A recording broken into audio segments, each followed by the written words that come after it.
Good morning ને જય માતાજી। અમારા મીનુડા બ્લોગ માં આપ સૌનું હાર્દિક સ્વાગત। એ ભાઈ સોરી અમારા મિની બ્લોગ માં આપ સૌનું હાર્દિક સ્વાગત છે। નીકળી ગયા રાજુલા તરફ ને રસ્તાની મજા તો તમે જો કાંઈક અલગ જ છે।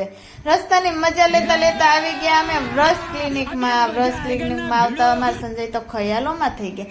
અહીંયા 32 થી 35 38 40 દારૂની સારી એવી ટ્રીટમેન્ટ વરસ હોસ્પિટલમાં આપે છે હો, એટલે તમે પાછા અહીંયા જરૂરથી વિઝિટ કરજો। અરે 24 થી 25 કેરેટ સોનાનું કવર નખાવીને આવી ગયા ખાવ ગલીમાં આવીને બોમ્બે ભેળ વાળાને તો ભેળનો ઓર્ડર આપી દીધો, પણ અમારે સંજય રાહ જોવે છે ભેળ ક્યારે આવશે। અરે પણ મેં કીધું થોડીક રાહ જોવો, એવું ના ચાલે સંજય કે બહુ ભૂખ લાગે છે, પણ મેં કીધું થોડોક ટાઈમ તો આપો, બનાવતા વાર તો લાગે ને। ફાઇનલી આવી ગઈ છે, પાછા મન નથી કેતા હો તું ભેળ ખાવા આલે એમ, પણ તમે ખમો તો ખરા, હું સમજી પ્યારી સમજ ગઈ ખાલી થઈ જશે। તમે હું માનો છો અમાર બૈરાઓને, કેમ કે ભૂખ લાગી હોય એટલે ડીશ ખાલી તો કરવાની હોય।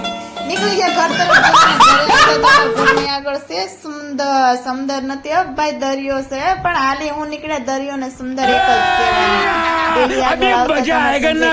કે તું ઘરે જા ને હું લેતો આવું ફાંકી, મેં કીધું એલા ફાંકી હું પેટમાં દુખે, લાઈક શેર સબસ્ક્રાઇબ